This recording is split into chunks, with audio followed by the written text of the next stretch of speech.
How many times does slapping a high-pass filter on the side signal just destroy the feel of the low end? I know, as a mastering engineer, this is always a balance of compromises, and it's always on a knife's edge. A good solution and destroying the mix. That's where you're trying to balance. But today, I have a discussion with fellow mastering engineer Ian Stewart from Flowtown Mastering. He teamed up with Rune from Tone Projects to put together what I'd describe as a Starship command center for manipulating the low end and stereo signals. That is Baselane Pro. So if you enjoy this, don't forget to smash the like button, subscribe, and tick the notification bell. Thank you for joining me, Ian. My pleasure. Thanks for having me. Before this tool came to surface, what were you doing when it came to the stereo field and that low end? I guess if we say before this tool, so if we mean like before the plugin, Yep. I developed, I'm going to say, guess it's probably 6-7 years ago, maybe. I worked out a technique to recover out of phase bass content back to mono. And that came out of, I don't remember if it was an EP or an album that I was mastering that had like a number of songs where a similar synth bass had been used. And it was just, the bass just disappeared in mono. It wasn't, it got quieter, right? It was just gone.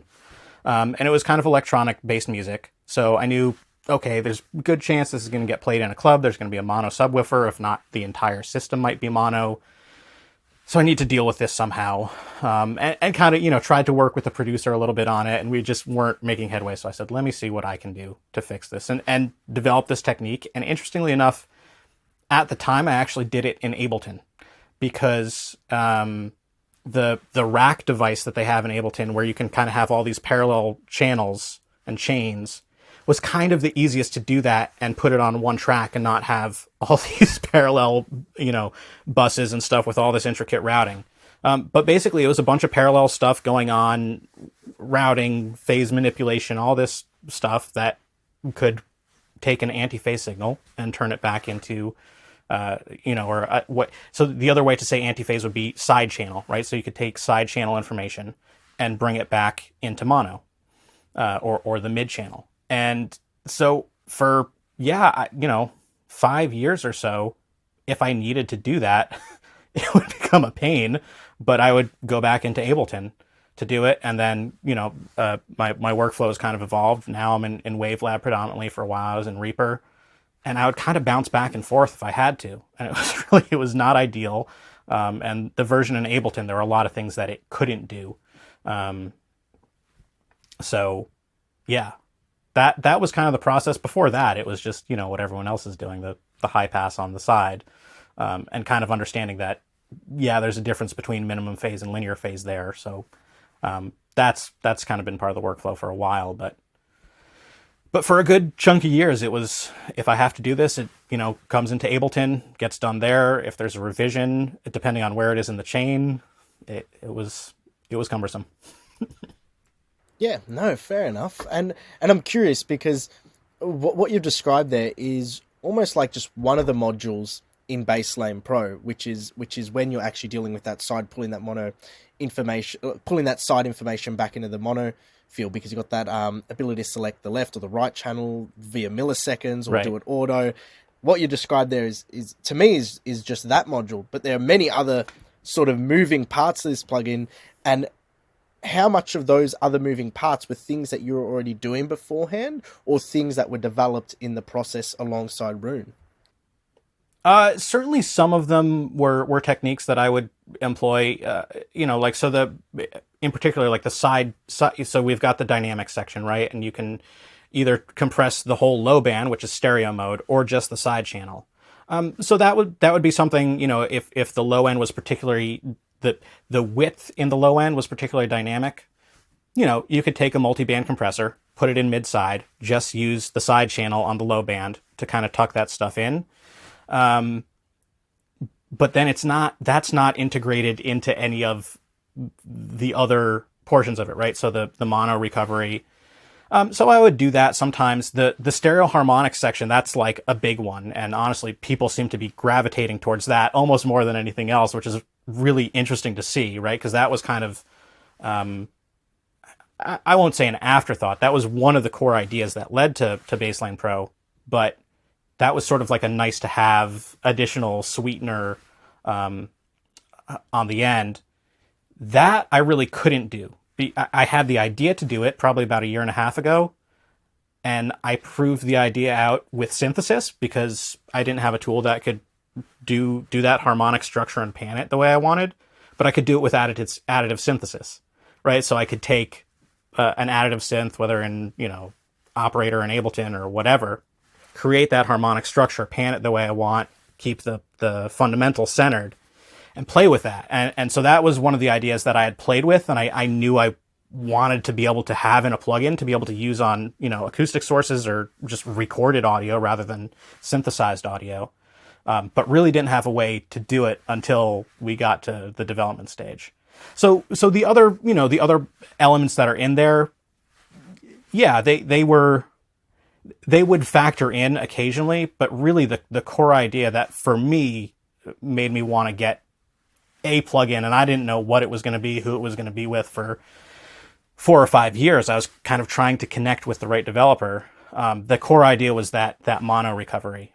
And then, once we kind of got that dialed in, it was, okay, how can we expand upon this and make it a more well-rounded, useful tool for overall low-end management? You've so far said, this plugin is sort of developed off my experiences, my solution to a problem which I started with 6 years ago in Ableton and whatnot. During the research and development, when you were actually working with Rune, you had beta testers in, you were going through iteration 1, 1.1, so on and so forth. Were there any things that you were observing people were doing in general, not just specific to the plugin, which was incorrect with the way they were managing their low end or their mono information? I think with respect to our beta testers, I have to say that the group that we had was very experienced. A lot of mastering engineers, a lot of very knowledgeable, experienced folks. So I don't think that they definitely helped guide us to some solutions that, I think they realized would be helpful in the type of material that they were getting in. So for example, we've been through so many iterations. I'm not sure I'm recalling this exactly correctly in the whole sequence of events. But the dynamics section evolved quite a bit between, is it just compression? Is there compression and expansion? Where does that sit? How does the timing work? What's the sidechain signal that it's looking at? How does that focus? Similar kind of iteration with the limiter. Actually, I don't know if you know Bob Mack, British mastering engineer, was very instrumental in helping dial that in, the limiter particularly, and how it reacted and what the sidechain signal it was seeing was. I think for me, the big thing historically that I've seen is that the linear phase, minimum phase disconnect, right? A lot of people don't realize that when you're manipulating width and you've got a crossover, that the phase response of that crossover affects the imaging of what's happening both above, below, and at that crossover frequency. And so that was the thing that really pushed me to, as much as the antiphase or the side channel recovery to mono, that was a big thing, right? And being able to do that depended on linear phase, but also just providing a tool that could manipulate the width effectively and not just be this binary, either it's, full width or it's mono, right? Give you that range in between, that if you just want to narrow it, 15%, just needs to be brought in a little bit. You can. And knowing that, okay, we're doing it in a way where there is this linear phase filter section, crossover section, that's not going to then mess with the imaging around that crossover point. That was kind of, I think, for me, that's the biggest thing I've seen. And, I've heard plenty of people say, well, we used analog elliptical filters for years on records. I don't hear anything wrong with it. Yeah. I guess.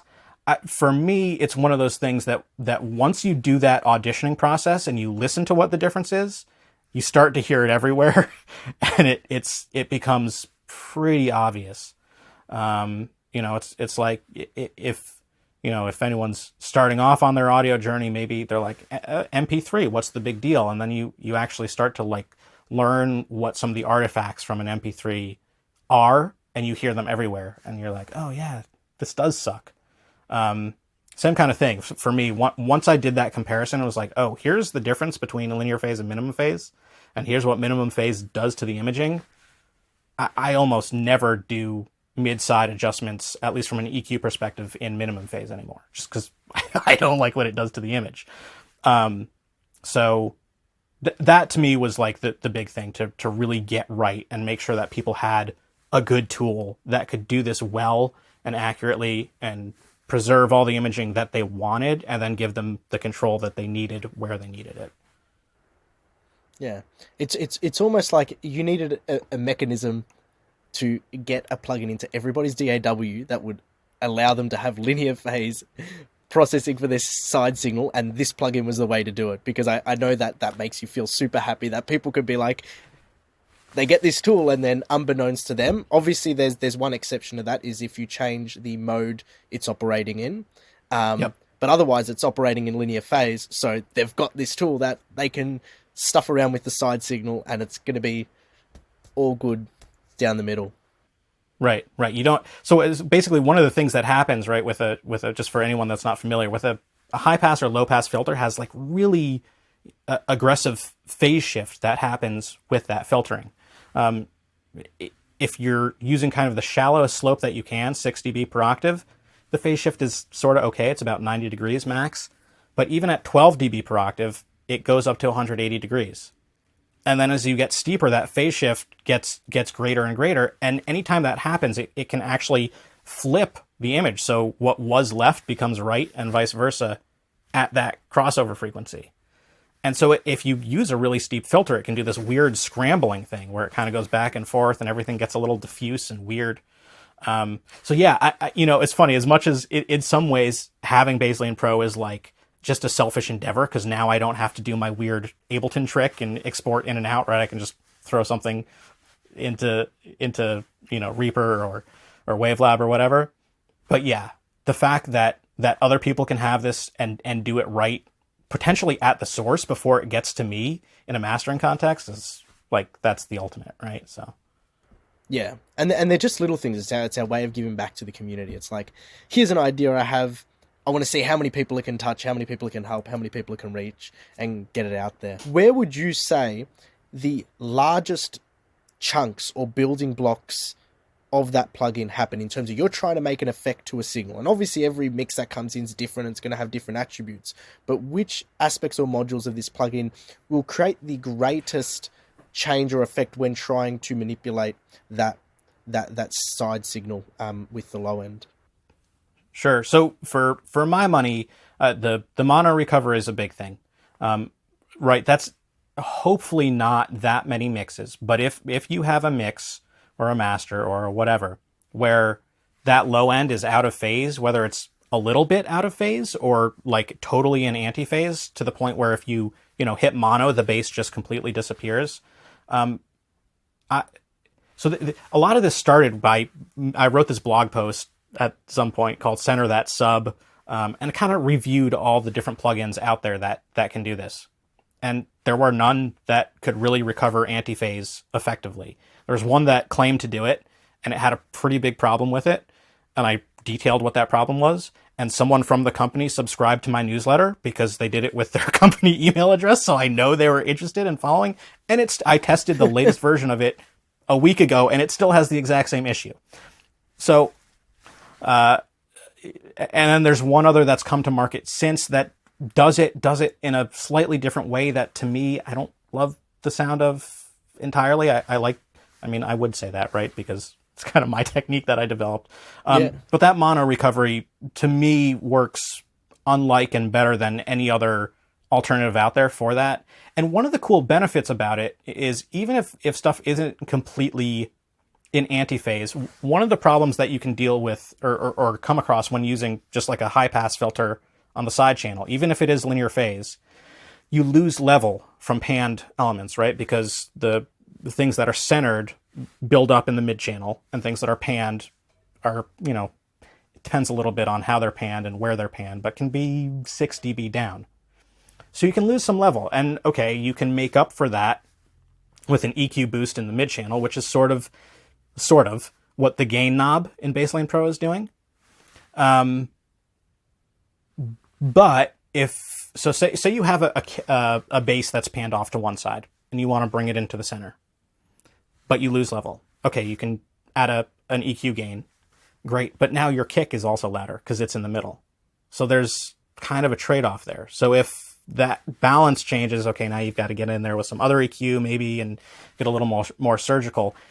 Mono recovery will do a lot of that for you because it's looking at the phase of those different components and inverting them in the ways that it needs to, so that when they do get combined back together, it retains the original level. So even if something isn't entirely in antiphase, that, you know, if the gain knob is adding too much low end to a kick drum or something else down there, to make up the difference, that mono recovery can help there, even if you don't use it at 100% or whatever, right? So that's one thing to I think, you know, people could easily think, oh, that's only for if you have antiphase bass, but really it can help with stuff that's panned and being brought in a lot and losing level as a result. And then the other thing is the stereo harmonics, which honestly, that's what most people seem to be gravitating towards. And that is, as far as I know, unique. I don't know of any other plugin that can do that. The exception is synthesizers. There's some synths where you can do that. I think like Razor and maybe Serum, you can do something similar. So that's great if you're producing and you're starting with a synth. But if you want to add that to a recorded sound, I don't know of anything else that can really achieve that effect and add width to low end without messing up sub compatibility for mono systems and still having the harmonics also be mono compatible. Most stereo wideners introduce phase. Like, right. That's just how they work. Like, right. With Haas effect and all that. Harmonics are also musical to the original content. They embellish the side signals in a beautiful way, without ruining that mid signal or the strength of that mono channel. So, yeah. Right. Hats off. And the other thing that I'll say that I think people are probably slowly figuring out, but is maybe not immediately apparent, is we have that source selector, right? So you can either use the side channel, stereo, or mid to drive your harmonics generation. So if you're using mid, that's going to, you know, kind of key towards stuff that's already down the center. So if you want to make like a kick drum sound like it's got some kind of width to it or something, you could do that. Or if you've got a bass that's already down the middle, but you want to add some width to it, you could use mid.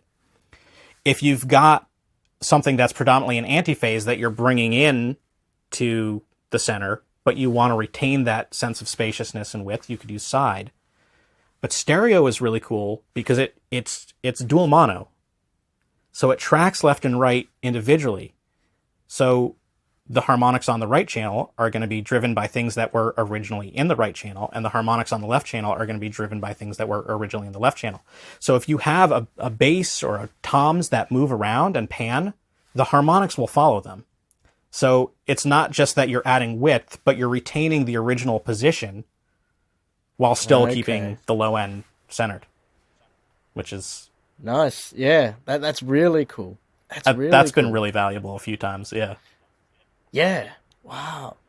See, these are the things where like I said, it's exceptionally comprehensive. It's exceptionally nuanced with all these little things, and like I said, I see the settings, or most people see the settings. They'll go, mid, side, stereo. They'll look at that. They'll flick around. They'll tweak the knobs.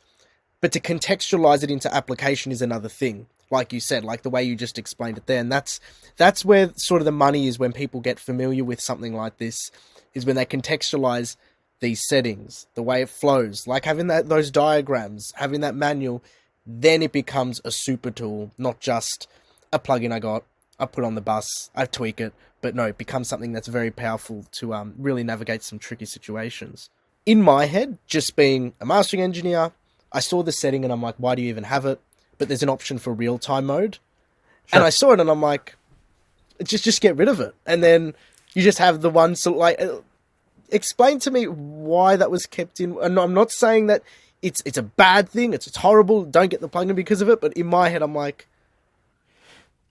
So yeah, absolutely. And honestly, when Rune first kind of built that in, I was like, wait, why are we including that? But he won me over. And so there are a few reasons for it. One is, as a comprehensive tool, which we wanted it to be, sometimes that phase shift, not in a mastering context, I wouldn't use it in a mastering context, but in a production or mixing context, that phase shift spreading thing can be cool. And if you're trying to kind of create a slightly diffuse, unfocused sound that sounds like it's kind of a little everywhere, that can be useful. So to give people that option, the other thing is there are definitely some old school, cutting engineers or vinyl guys or whatever, that they're used to the sound of that. And so if that's a sound that you want, it was easy enough to include. Yeah, let's add it so that you have that option on the table. The other part of it is there are parts of the plugin that don't totally rely on the linear phase stuff, and actually I would need to double check with Rune to be 100% sure on this, but I'm pretty sure the stereo harmonics don't they might change very subtly depending on which mode you're using, but very subtly.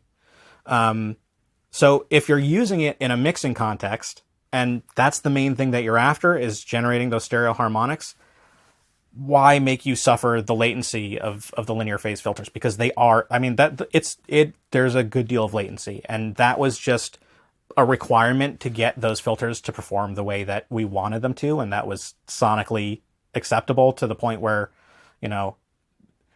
they're linear phase. Linear phase filters have pre-ringing. It tends to be worse in the low end. So to get that to a point where it was inaudible, basically having a longer window, which increases the latency, is a way around that, to minimize that. So that was kind of the trade-off there, is if we want this to work and perform the way we're envisioning it, we need that. But if someone just wants to do the stereo harmonics thing and they want to do it in a mix, why make the whole mix have, I think it's like, I want to say it's close to 8,000 samples of latency. So those were kind of a couple of the reasons. One thing that I do kind of want to, I don't want to say warn, but advise people against is don't think of them as interchangeable modes, right? It's not that one is a low latency version and another is a higher quality linear phase version and they're interchangeable. I've had a few people say it would be really nice if it could run in real time and then have a render setting so that when it renders, it's in linear phase. No, that's not how it works. They're going to sound fundamentally different because of that phase interaction on the side channel. So it's really, you got to listen to what they're doing. And also the mono recovery, you can't do without linear phase. It's just, it doesn't work. So, you wouldn't be able to do that if it was just in real time. So definitely think of them more as different flavors, or if you are just interested in the stereo harmonics and want to reduce that latency, that's an option, but they're not kind of just different quality settings or something like that. Yeah, no, that's very important to identify, and maybe even on the UX, the way it's labeled is very good. Only because I know many plugins where they'll sort of do that quality thing, but it's changing the way it's interacting drastically. And I can't remember what I was speaking on, but somebody left a comment on something and they're like, oh yeah, before I render out everything, I just switch it all to this quality version with the particular plugin they're using. I'll leave names out. And I'm thinking, no, you can't do that.